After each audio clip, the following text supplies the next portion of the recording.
پاک کسی کو بھی جوان اولاد کا غم نہ دے، جوان اولاد کی، وہ بھی اکلوتے بیٹے کی جدائی انسان کو جو ہے نا وہ وقت سے پہلے قبر میں اتار دیتا ہے۔ اس وقت پاکستان کا ایک علاقہ ہے مالاکنڈ، ان کا جوان سال بیٹا جو کہ یو کے اندر ورک ویزے کے اوپر گیا تھا اور وہاں پہ جاب کرتا تھا، اس کی موت، اس کے سانحہ، اس کی جنازہ، یہ کیا عالم ہوگا، کس طرح سے وہ لڑکا اس دنیا سے چلا گیا۔ 22 دسمبر اتوار والے دن ایک قہر ٹوٹا اس خاندان کے اوپر۔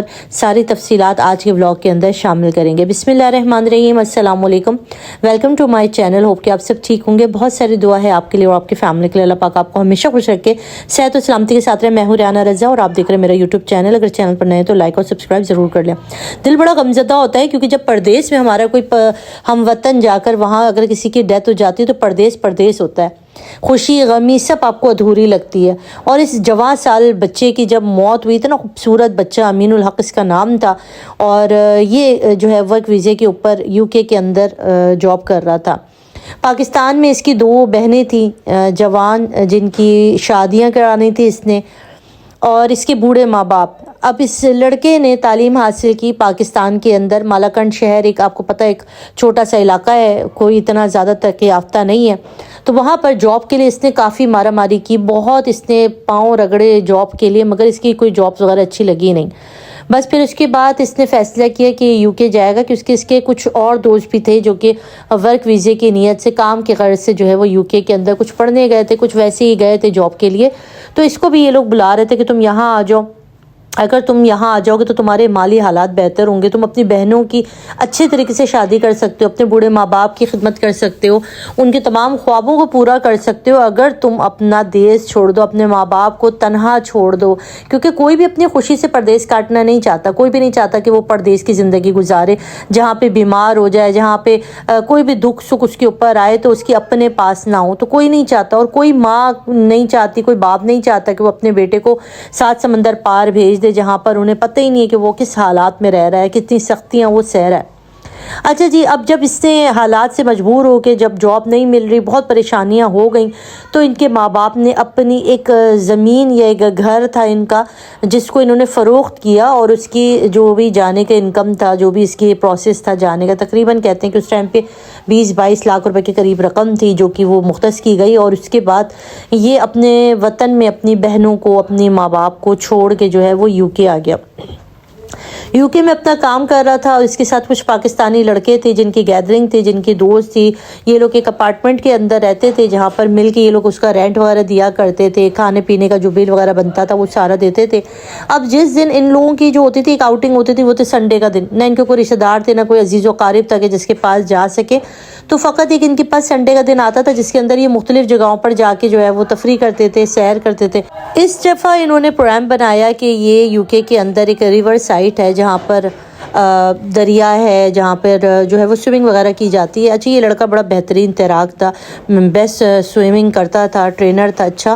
تو ان سارے جو لڑکے تھے انہوں نے کہا کہ ہم وہاں پہ جا کے سوئمنگ کریں گے، تھوڑا سا آؤٹنگ وغیرہ کریں گے، کچھ پکائیں گے، کچھ کھائیں گے شائیں گے۔ تو انہوں نے ایک پکنک کا پروگرام بنایا جس کے اندر ان سب لوگوں نے تھوڑے تھوڑے پیسے وغیرہ کر کے ارینج کر کے یہ اس ریور سائٹ کے اوپر آئے ہیں، اور جہاں پر انہیں نے سوئمنگ کرنی تھی۔ 22 دسمبر کا دن تھا، سوئمنگ کے لیے یہ لوگ بہترین، انہوں نے اپنی ایک جگہ بنائی، وہاں پر یہ لوگ سوئمنگ کر رہے تھے۔ اب وہاں پر اب نہیں پتہ، یہ لڑکا جو کہ ٹرینر تھا، یہ خود ایک ٹرینر تھا، بیسٹ ٹرینر تھا، بہت زبردست اس کی سوئمنگ تھی۔ اب یہ سارے دوست جب وہاں پہ ہوتے ہیں تو یہ لڑکا تھوڑے سے گہرائی کی طرف چلا جاتا۔ اب نہیں پتہ وہاں پر ایسا کیا ہوتا ہے، جب یہ لڑکے دیکھتے ہیں کہ وہ جو ڈوبا ہے نا اندر گیا ہے تو اب یہ واپس نہیں آیا، یہ لوگ یہاں سے آوازیں لگاتے ہیں، جو باقی جو دوست ہوتے ہیں وہ جا کر اس کو ڈھونڈنے کی کوشش کرتے ہیں، بٹ وہاں پر پانی کا بہاؤ ایک دم سے اتنا بڑھ گیا تھا، کہتے ہیں نا جس کی موت ہوتی ہے تو وہ موت اس کو خود کھینچ کر لے جاتی ہے اپنی منزل کی طرف۔ تو پھر اس کے ساتھ بھی ایسے ہی ہوا کہ اس کے دوست آوازیں لگاتے رہے، ڈھونڈتے رہے، مگر نہیں ہوا۔ پھر انہوں نے وہاں کے مقامی پولیس کو بلایا، جو ریسکیو ٹیمیں ہوتی ہیں وہ آئی، انہوں نے پوری رات ڈھونڈا مگر نہیں ملا۔ نیکسٹ ڈے کی شام کو اس کی باڈی جو ہے وہ ریور کے سائٹ پر انہیں ملی، اور وہ جو ہے اس دنیا سے جا چکا تھا۔ بڑی افسوسناک، پتہ ہے کسی جوان جہان بچہ جو اکلوتا ماں باپ کی اولاد ہو تو کیا دکھ ہوگا۔ اب بڑی حیران کن حالت، اس بیچارے کو ہاسپٹل منتقل کیا گیا۔ اب اس کے بعد 300 پاؤنڈ جمع کیے، 3000 پاؤنڈ تھے، 300 پاؤنڈ تھے، دوستوں نے جمع کیے۔ اب اس کی جو بھی وہاں ایک مسجد تھی وہاں پر اس کی نماز جنازہ ادا کی گئی، اور باقی جو یہ دوست ہیں نا بڑے زبردست اور اچھے گھروں کے تھے، کیونکہ انہوں نے اس جگہ پر اپنے آپ کو ایز اے فیملی رکھا. دیکھیں یہ ساری چیزیں کفن دفن کسی کا جنازے کرنے سارے فیملی یا فیملی کے ممبرز کرتے، مگر یہ دوست وہ تھے جو کہ حقیقی طور پہ جب آپ کسی پردیس میں رہتے ہیں نا تو آپ کو اپنے پڑوس میں اگر کوئی پاکستانی فیملی آپ کے ساتھ کوئی لوگ رہ رہے ہوتے ہیں نا تو آپ ان کو بھی اپنا مان لیتے. ان دوستوں نے اسے اپنا بھائی مانا اور انہوں نے نہ صرف اس کے کفن دفن کا، اس کی باڈی کو واپس مالاکنڈ پاکستان بھیجنے کا تمام خرچہ، کچھ پیسے جو کہ شاید کہہ رہے ہیں کہ اس کی کچھ سیلری آئی ہوئی تھی، کچھ اس کی انکم تھی، کچھ جمع پونجی جو اس کا بیچارے کے کپڑے تھے، کچھ تحفے تحائف تھے، کچھ چیزیں تھیں، وہ سارا انہوں نے اس کی ایک اٹیچی وغیرہ میں ڈالی. اس کے جنازے کو جو ہے پاکستان بھیجنے کے لیے ان لڑکوں نے خود سے اپنے طور پر اپنی سیونگ کے اندر سے پیسے دیے اور اس کے بعد اس کا جو ہے وہ تمام اخراجات کو کمپلیٹ کر کے اس بیچارے کے جو جنازہ ہے اس کو پاکستان روانگی کے لیے وہ تمام اخراجات دیے گئے.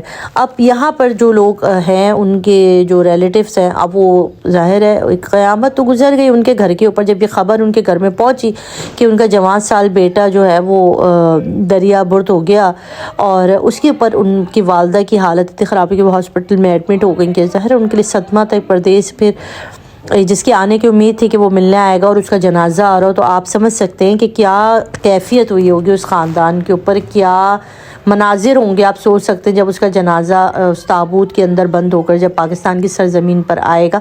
ایسا کوئی بھی نہیں چاہتا، اور جب یہ اس طرح کے مناظر ہوتے تو اب یقین کریں ہمارے لیے بھی بڑا مشکل ہوتا ہے ایسی خبروں کو دینا یا ولاگز بنانا.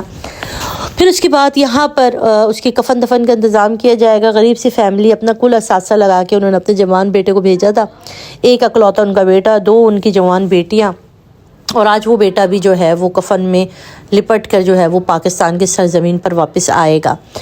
اب یہ چیزیں ہوتی ہیں تو آپ یقین کریں جب یہ پردیسیوں کی یہ حالتیں ہوتی ہیں نا تو دل خون کے آنسو روتا ہے. آپ یقین کریں بڑا دکھ ہوتا ہے. یہ ایک واقعات نہیں، ایسے بہت سے واقعات ہیں جس کے اندر جو ہے وہ لوگوں کے جنازے، لوگوں کے تابوت آ رہے ہوتے ہیں UK سے، امریکہ سے، مختلف ممالک سے.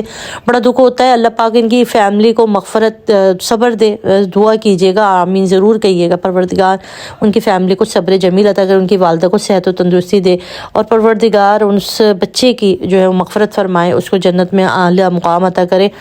اور اپنی دعاؤں میں ضرور یاد رکھا کریں. جتنے بھی ہمارے پردیسی بہن بھائی ہیں ان سب کو دعاؤں میں یاد رکھا کرے. پروردگار ان سب کو صحت و سلامتی کے ساتھ رکھے. اپنا رکھے گا بہت سارا خیال دعاؤں میں یاد رکھیے گا. جہاں ہیں جیسے بھی ہیں ایک دوسرے کے ساتھ کنیکٹڈ رہیں، ایک دوسرے کا خیال رکھیں، اور مجھے دیں اجازت. اپنا بہت سارا خیال رکھیے گا، اور نیچے کامنٹ میں ضرور آمین ضرور لکھیے گا. اگر آپ یہ ویڈیو دیکھ رہے ہیں اور آخر تک آپ پہنچ گئے تو ضرور ایک آمین جو ہے آپ نے ضرور اس فیملی کے لیے نیچے لکھنا ہے، تاکہ یہ آمین اس بچے کی اور اس گھر کی فیملی کے لیے پہنچ سکے. اللہ حافظ.